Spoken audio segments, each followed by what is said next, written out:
কাবা শরীফের একজন ইমামের ঘটনা।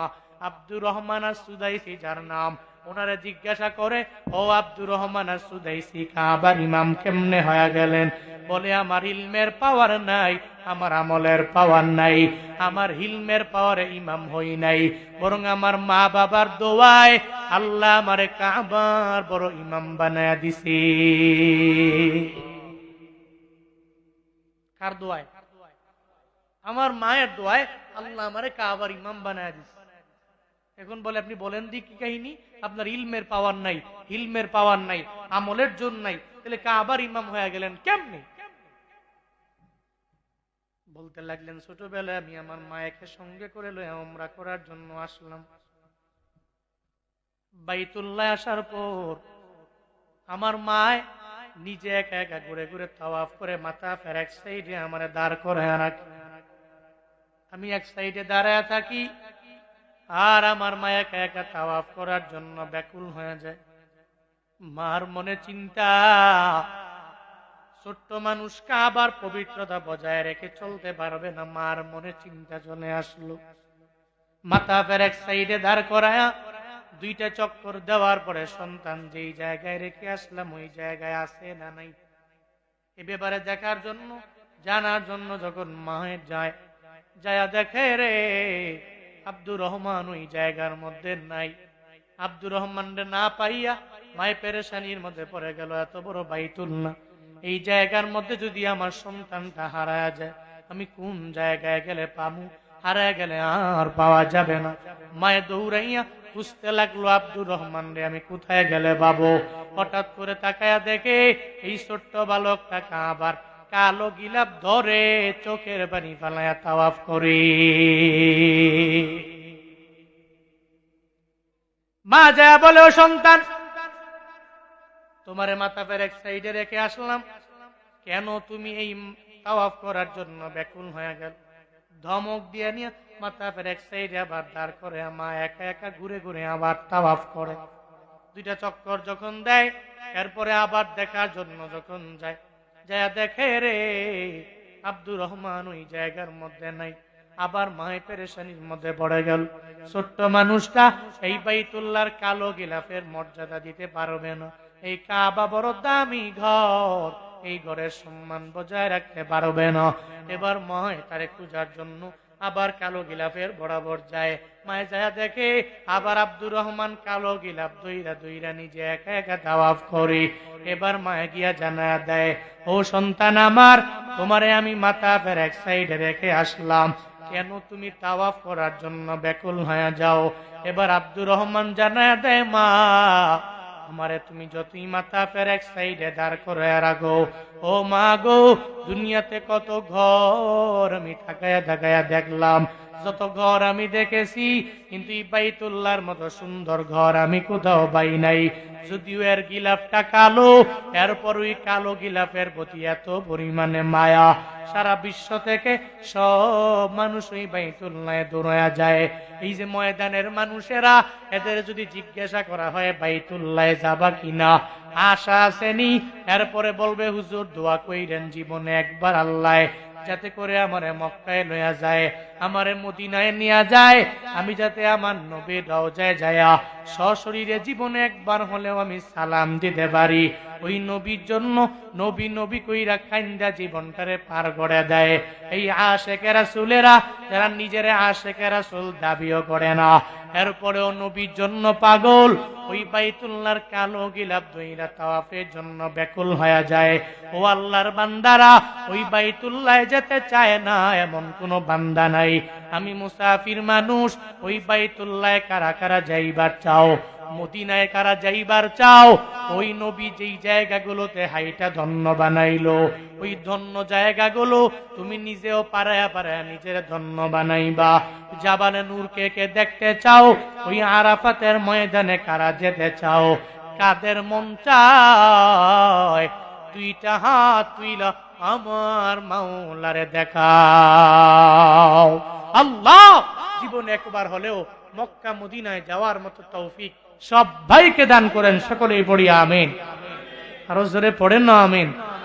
আল্লাহ জীবনে একবার ওই কাবার কালো গিলাফ না দেখায়া তুমি একটা মানুষকেও মরণ দিও না, পড়ে না আমি। মনে বড় আশা ছিল যাব মদিনায়। পড়তে পারবেন, বলতে পারবেন, বলেন না। মনে বড় আশা ছিল, সবাই মনে বড়,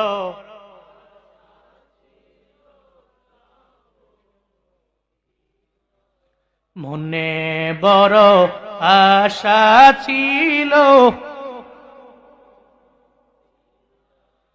সালাম আমি করব গিয়ে, সালাম আমি করব গিয়ে নবীর রওজায়।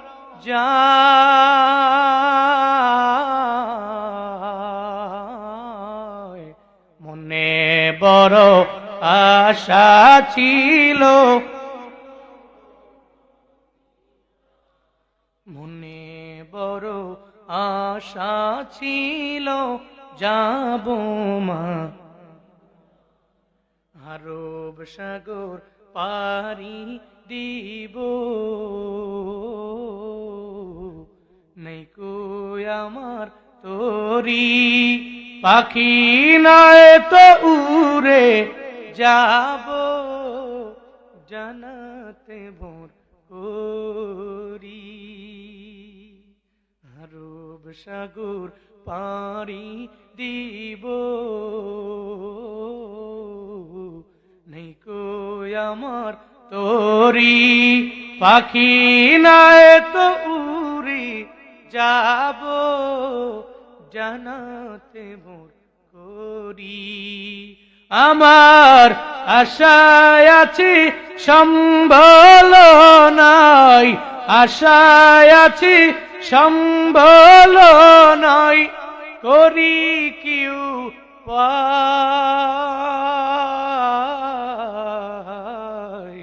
মনে বড় আশা ছিল,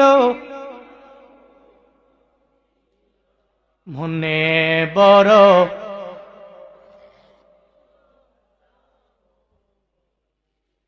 মনে বড় আশা ছিল যাব মদিনায়। মনে বড় আশা ছিল, নবী নবী করে আর কত কাল আমি কাঁদব, নবী নবী করে আর কত কাল আমি কাঁদব, আপন নয়নে কবে জানি, আপন নয়নে কবে জানি প্রিয় নবীকে আমি দেখব, নবী নবী করে আর কত কাল আমি কাঁদব, বলেন না। নবী নবী করে আর কত কাল আমি কাঁদব, এই কান্দনে কবে জানি হবে সমাধি, কেঁদে কেঁদে বুকের মাঝে হয়েছে নদী, সেই নদী কেঁদে বলে, সেই নদী কেঁদে বলে সাগর বানাবো, নবী নবী করে আর কত কাল আমি কাঁদব, নবী নবী করে আর কত কাল আমি কাঁদব, নবী নবী করে আর কত কাল